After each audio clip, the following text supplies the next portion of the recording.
Welcome to Reconsider. I'm Bill Hartman. This is the podcast to challenge you to ask better questions, to look beyond traditional models of thinking and arrive at better health and fitness solutions.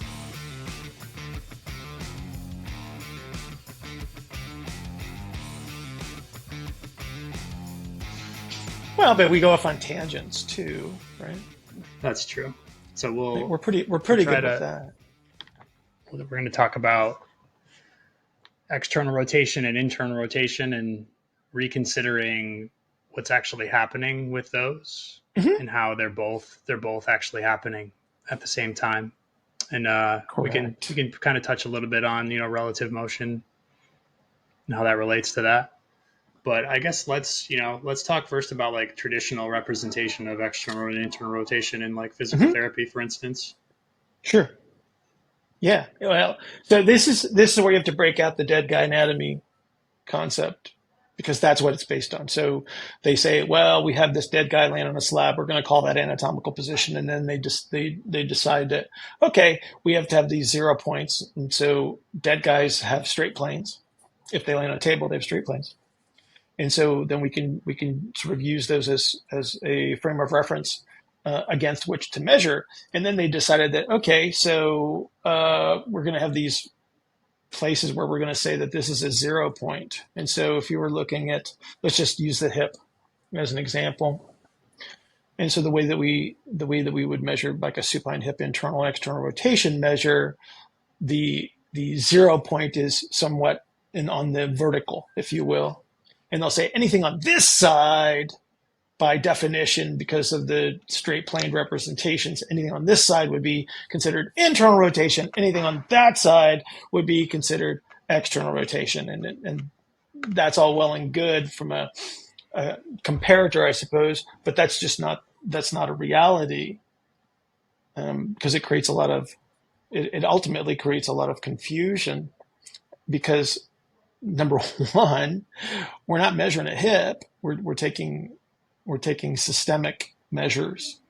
And number two, that ain't where the zeros are. The zeros are at the ends of the motion. And we have both an ER and an IR present at the same time. So there is like a certain measure of ER, a certain measure of IR. So the way I would represent this, if you were to take a hip to the very end range of the measurable external rotation and then call that 0, anything away from that would be a reduction of external rotation and an increase in the amount of internal rotation relative to the starting position.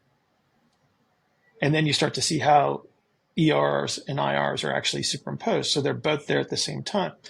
A nice comparison is the glass half full, glass half empty kind of a concept. It's like, well, which one is it? Well, it's both.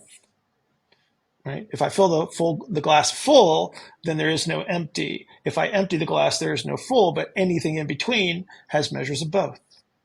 And so this is a superimposition of those two qualities of internal and external rotation, because they are not measures of the same thing. If we looked at it from a gravitational perspective, internal rotation would be going downward and external rotation would be going upward, because that's basically what happens when we actually move in those directions, right? So it's just the way that things have been defined in the past is based on a limited model, and we have to understand a little bit more about how the structure actually works. And if we can understand that, and we start to see that, okay, we have to take these two things into consideration at all times. There is going to be a measure of ER, there's going to be a measure of IR that are occurring simultaneously. There will also be positions where one of them is going to disappear. And if we're talking about like high force conditions, we're going to see a reduction of the external rotation, because we can't produce force quite well in external rotation. We have to have a bias towards internal rotation to do so. And if we talk about space to move into or high velocity activities, then we start to see a whole lot more external rotation and a whole lot less internal rotation under those circumstances. Right. So any position that you're measuring, so if you're getting into a position of maximal external rotation, you're just also in a position of minimal internal rotation, and vice versa. So if you're taking someone's hip to like a fully ER'd position to measure at that end range of full ER, that is the least amount of IR available. Yes. And then, but there is still some IR there, right? Because it's never like zero. So this is going to be dependent on whether like any measure of force is being applied in a direction. Okay.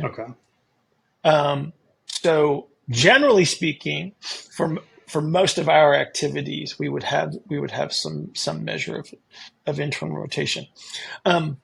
Here's one for the Brazilian Jiu-Jitsu guys. You're rolling with somebody and you're trying to isolate a limb. What you're actually trying to do is you're trying to move the limb away from midline, which is where most people can produce force. So when you isolate a limb, you move it away from midline, you move it into the externally rotated position because that is the most vulnerable position to be in for a number of reasons, but it's also the position of the extremity where the least amount of force can be applied. And so if I'm the weak guy fighting the big guy, if I can isolate a limb, my whole body against a limb that's in a position where it can't produce force, so it's externally rotated, it's biased towards external rotation, I can apply a great deal of force against a limb that is externally rotated. And so if you think about things like that, then but see, this is the, like, from a tactical, and I know this much about BJJ, having worked with a few people, right? But it's like, when you're working on some sort of technique, it's like the idea is if I can get them to move away from midline, that's where I can be most successful, regardless of my size differential. The place I don't want to be is in close, because then they have high degrees of force. But that's also, one of those things that people will do to defend themselves, right? Everybody pulls in, everybody squeezes inward, right? Because that is the one place where you can defend yourself. Right? Yeah, but that's just one representation. It's just one representation. You look at, throwing an implement of some kind, right? The release is always going to be in this very externally rotated position because that's where the velocity, the maximum velocity is going to be demonstrated. Yeah, if you want to try to get the object as close to its terminal velocity, I guess you have to move through the ER space. Mm-hmm. Yeah. Because if you tried to throw a discus like really close to your body, it would not go nearly as far. Yeah, and we've kind of known this for a while. When you look at strength curves and such, and you see that force and velocity really not related, right? And the reason being is because they require a differential in bias. It's like, for high forces, I need to be able to produce the internal rotation. For high velocity, I need to produce more external rotation. And so I'm giving up one to get the other under most circumstances. Yeah, so maybe we just to try to capture people's attention, we could throw up a little chart of like the continuum of ER to IR, kind of what we were talking about, like the terminology that fall within the categories. So if we can just read off of this list that we have here. So we're talking about external rotation versus internal rotation. We're talking about inhalation versus exhalation. Right. We're talking about expansion. Okay. So if I take a breath in, I'm expanding the thorax. That would be movement away from midline, right? Right. It would be a reduction of densities on that list, right? It would be a reduction in density. Right? Low density. So that would be up. So we think about up and away from midline being external rotation under most circumstances. Yeah, that sort of expansion, creating space, low density, higher center of gravity, away from the midline, like you said, velocity, expansive.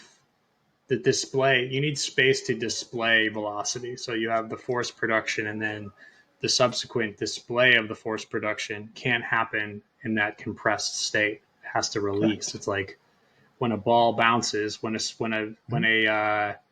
rubber band explodes, there's a loosening of everything to expand through. Can I do my favorite density example? Sure. Okay. This is for scuba divers out there. Okay. So all scuba divers with any level of experience understand the concept of getting what's called neutrally buoyant. So when you scuba dive, you go under the water starts to shove you down. So there's the downward pressure that will actually push you into the ocean floor. So you wear a buoyancy compensator, which is like, for those people that don't understand what a buoyancy compensator is, it's kind of like a life vest that you fill with air. So you put a little bit of air in it, and it prevents you from getting shoved all the way down to the bottom of the ocean. And then you put enough air into it so that you literally don't move relative to a point in space in the water. However, if you get neutrally buoyant and you take a breath in, you actually reduce your density. And so then you feel yourself rise upward a few feet. And then as you exhale and you're neutrally buoyant, you actually lower yourself a few feet. So you actually do influence your density. It's very easy to see underwater under that circumstance. What's very difficult for us to see on land, because we're surrounded by air, is we don't see that differential.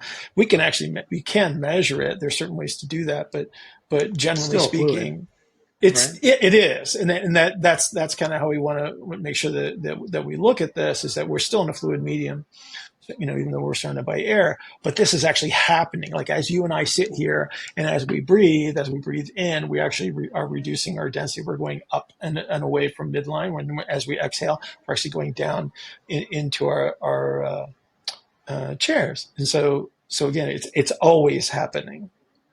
Yeah. So the elevator pitch for the ER/IR component of your model is like, there's really only got two options for movement, which are, expansion and compression. And those are sort of represented through external rotation and internal rotation, both of which things are happening simultaneously. Mm-hmm. It's just that as one maxes out, the other one minimizes, and vice versa. They're kind of like two ships passing in the night. So you got two representations working on top of each other. So in order to create movement at a joint, you need this sort of canceling of the two rotations on top of each other, instead of thinking like, well, you're ERing and then IRing. It's not like a absolute 1 or 0 binary type of representation. Relative motion, the expression relative motion means that something is moving relative to something else, which means that, So, if I am shrink myself down and I'm standing on a femur and I see a tibia moving, it would be turning relative to my point of reference. Right. So this is like Einstein, if you really want to get technical about it. Right. It's like relativity is what we're talking about. So my point of reference doesn't move. But again, if I could shrink myself down, I'd see the tibia moving relative to me. Even though I might be moving, the tibia is moving relative. So if we were talking about a compensatory motion where we're moving in the same direction at the same rate, there would be no perception of relative motion. That's actually what happens when we move into compensatory strategies, where we lose the relative motions. So we always want, for relative motion purposes, we always want the representation of both ER and IR present. Let's start with dead center middle then. Yeah. Okay. Because dead center middle, we can't see the ER.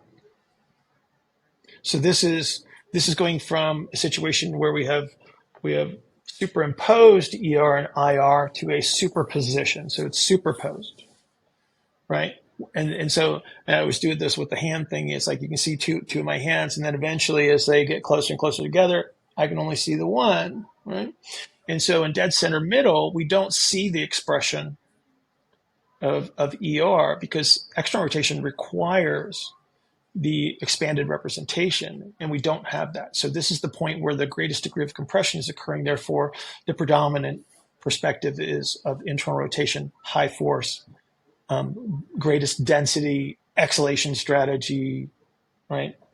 And anything that's outside of that would have a representation of external rotation. And then it's just a matter of, are we absorbing energy to be utilized? And that would be an early representation of external rotation. Or are we releasing energy under that circumstance? And that would be the late representation of external rotation. And so if we were to describe the let's just use the sacral position, in the point of greatest density, the greatest degree of IR, we're going to have a nutated sacrum, and any deviation away from that will have an element of counter nutation depending on direction. Like I said, if we're absorbing it, then we have a counter nutated sacrum that is able to absorb energy, and if we're producing energy under that circumstance, then we have a counter nutated sacrum that is moving us forward. Right. So we can sort of expand towards something or expand away from something. And that would be like early to late. Correct. The problem that a lot of people run into when they need to come and see you, or they have some type of like injury, non-contact injury specifically, is going to be their dead center middle. They're not putting the force down through that space that would be required for them to effectively do it. They're trying to put force into the ground from a position of external rotation and expansion. Correct. So if you see someone pushing out the backside of their body, they blow their Achilles, they're going to be on like the outside of their foot, and they're not going to be capturing the max P where it's supposed to be. Put that on the t-shirt. It's like, is your max P where it's supposed to be? And if the answer is no, you're very likely going to have some type of failure of tissue, right, or some sort of compensatory give at usually at some transitional segment.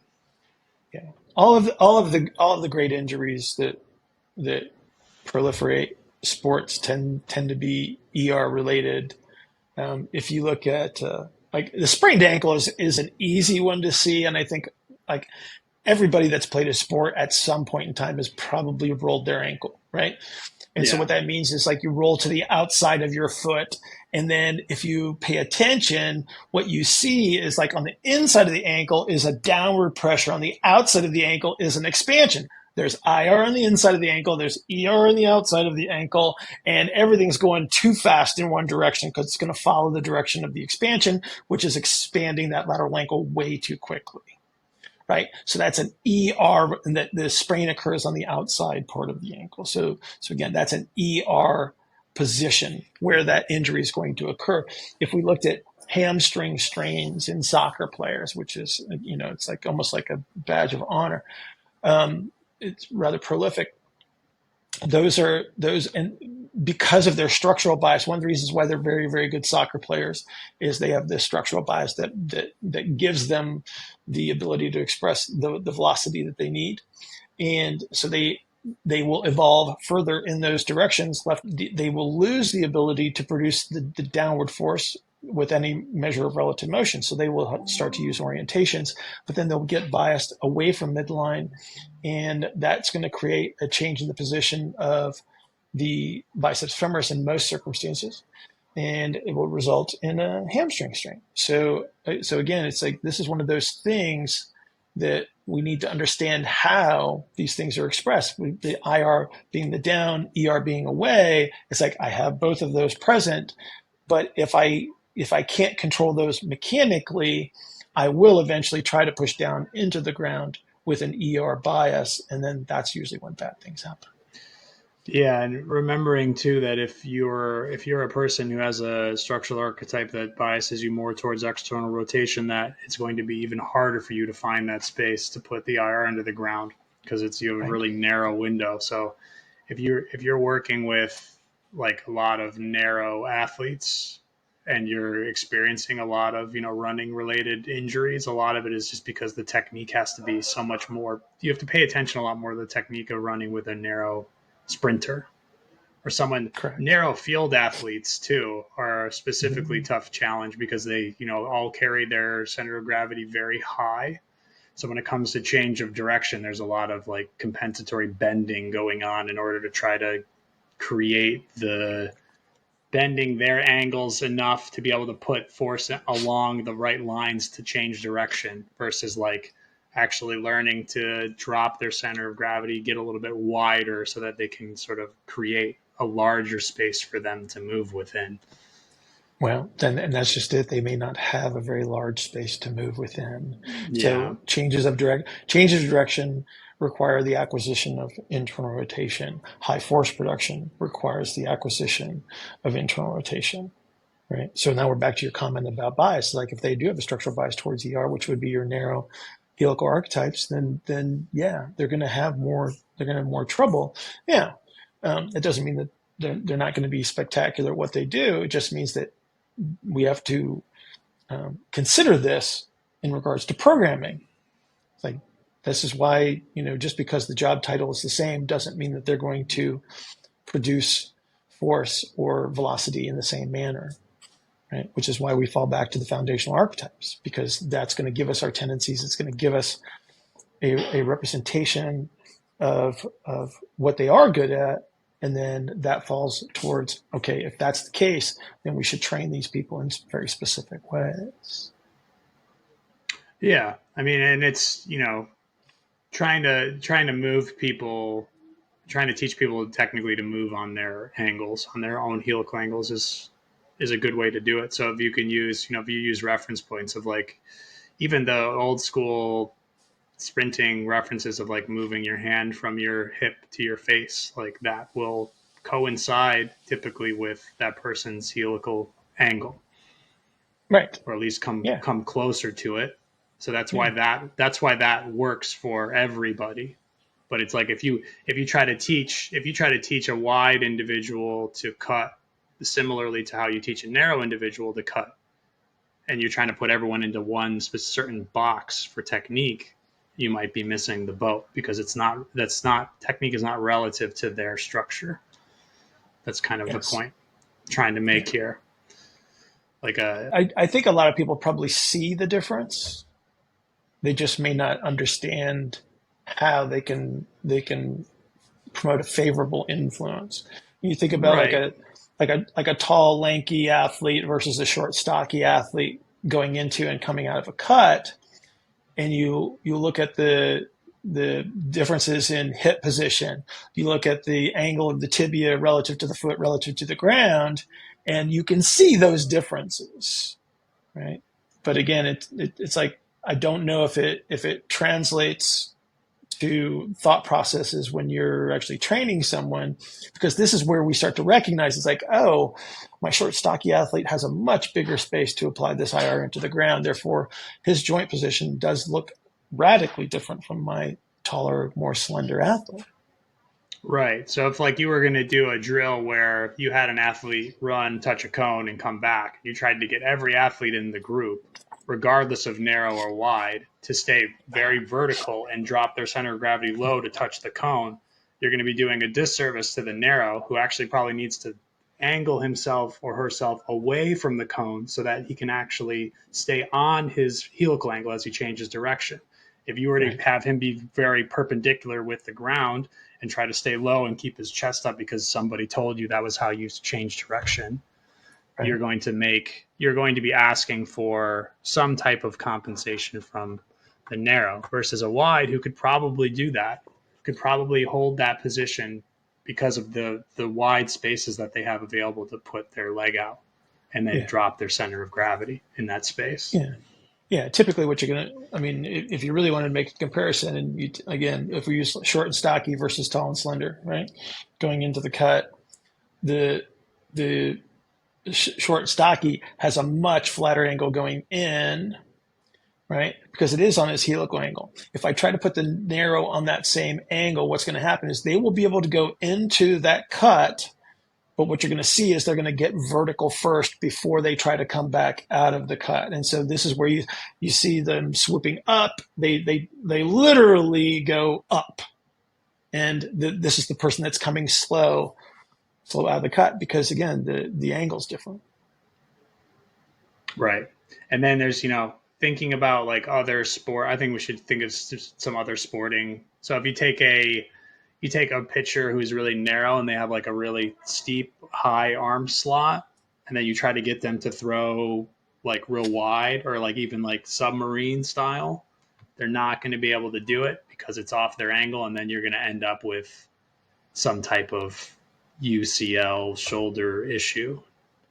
The same Yeah, I thing for mean, like if you have a pitcher who throws really wide, probably because he has to, and then you try to be like, okay, we're going to really try to come over the top with you a little bit more. mhm. You're just asking for, because you're working against nature pretty much in that, and that happens in golf too all the time. It's like people trying Yeah, to, a lot of the like the things that are considered rotational sports are certainly we're going to see the same things over and over. yeah.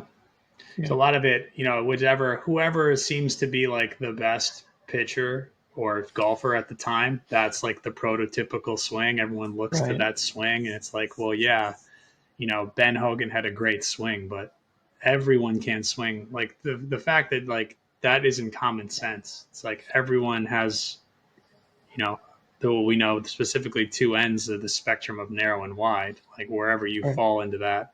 It's like Yes.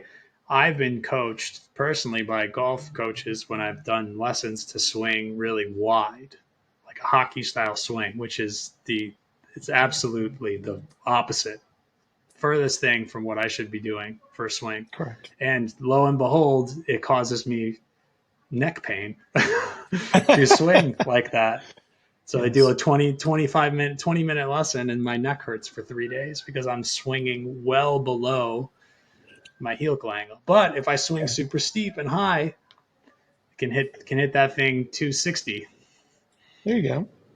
Yeah. About ready to turn pro. Yeah, this just goes back to my contention that all ranges of motion are idiosyncratic. What has been promoted in the textbooks are a series of averages, and they're very inconsistent. Like you could pick up 5, 6 different sources, and you'll see differences in what they would consider norms, which they're not norms. Again, they're just averages, depending on how they were studied. You'll see a 30 to 40 degree difference in what they would consider, you know, the norm. Yeah. And there's a component of being, we're talking about like putting someone in the most ideal position in order to move through space and then put force into the ground will be on these helical angles. But if you need to like, if you, given the nature of your sport, you might need to bring an extraordinary amount of force for that person. So that might Mhm. require you to actually move off of your angles at some points to create more of a compressive response, more of a forceful response. Well, yeah, I mean, there's all athletes, in their sport will at some point in time use a compensatory movement because again, if you don't control so many elements of this, it would Yeah. be great if we could do that. But the reality is the unpredictability of especially field sports. It's like they're just unpredictable. You have no idea what position you're going to be in, and we can try to train people over and over to use these controlled movements. But the reality is like you're just not going to be able to do that. You are going to use compensatory strategy because you're going to have to produce force. You're going to have to lock segments in together because relative motion will dampen and dissipate force.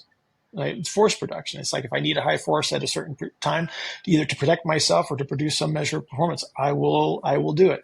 There may be consequences under that circumstance, depending on what position I'm in at that time. Which is why no matter how smart we think we are, or no matter how hard we try, we're never going to prevent all injuries. We just can't do it because of the Yeah. unpredictability of the environment.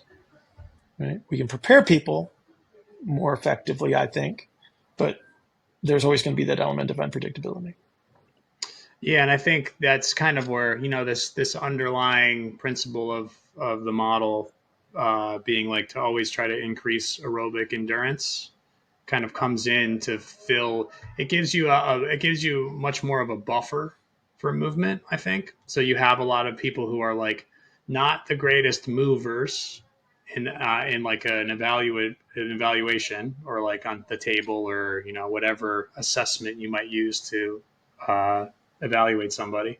But they have a tremendous amount of like aerobic fitness in the context of their sport, so that actually provides them some level of adaptability and expansion and recovery, so that even if they are moving off of their angles and creating force in these like what we would normally see as compensatory positions, they can kind of get away with it because they have that sort of broad spectrum of aerobic endurance. Correct, because in this is, it's somewhat hidden, I think, in the literature to a degree. But you look at the fatigue related studies, and you start to see it'll be represented as stability versus instability. So we look at, and you'll see it, they'll do localized activities that will fatigue an area, it's like a hip or the trunk or something like that. And then they will give you a comparative measure of before and after of some sort of activity. And they'll say, well, there's a deviation of this joint or that joint that increased in the representation of fatigue. And so this is what we're talking about. This is where we lose the control of position. We're relying more on compensatory activities under those circumstances, and then we're more likely to, and I will say potentially, because again, there are other protective elements, they're more likely to be injured under that circumstance. And that's a fatigue related phenomenon. It's like we just don't have the elements of control that we would normally have. Right. Yeah. So like, the highest predictors of injury are like fatigue and then previous injury. Because it's just you've already sort of, in the fatigue, you lose control in that scenario of fatigue, and then your past injury would be indicative of some type of movement behavior that makes the probability of you injuring yourself high. Yes. So if nothing is, which could be structural, it could be behavioral, it could be any number of those elements that we can't even account for. Yeah, but still, like the lowest hanging fruit for me is always like the technical component. That's my bias, though. It's like if this person keeps hurting themselves cutting, then you should probably look at how they cut. Yeah, and not just throw them in on a. Then we can fall back. We can fall back on all of our other elements that we are aware of. Yeah. Well, instead of instead of the recommendation of like, oh, this guy keeps pulling his adductor, so we're gonna do Nordic hamstring curls and Copenhagen adductor lifts, and that's gonna fix, because that fixes everybody, right? Well, the problem is that it can be helpful for some people. Well, yeah, let's relate that back. So let's, instead of me just poo-pooing all over what people tend to use, let's say if I can perform either exercise well, I might actually be able to put someone closer to the angles necessary to put that IR force down into the ground. Correct. Potentially. That's essentially why they would be helpful, right? Yeah, because they're both well designed to promote an IR bias in producing force. Right. So instead of me just saying like, never do take somebody that has a structural ER bias, they train to capture more of the IR that they can produce, and they would be less likely to be delivering the force in the ER position. Yeah. Yeah. But again, that's intelligent programming right there. That's recognizing like, oh, this guy keeps doing this same thing over and over again. Well, how does he do this? Okay, what does he lack? Okay, how much IR can he produce? Okay, is there a way that we can improve his ability to deliver force into the ground? That's how you train him. Yeah, and then understanding that if that guy keeps, tweaking his adductor, cutting off of his right foot, and he just does an adductor lift, but then continues the cut the same way he was cutting when he injured himself.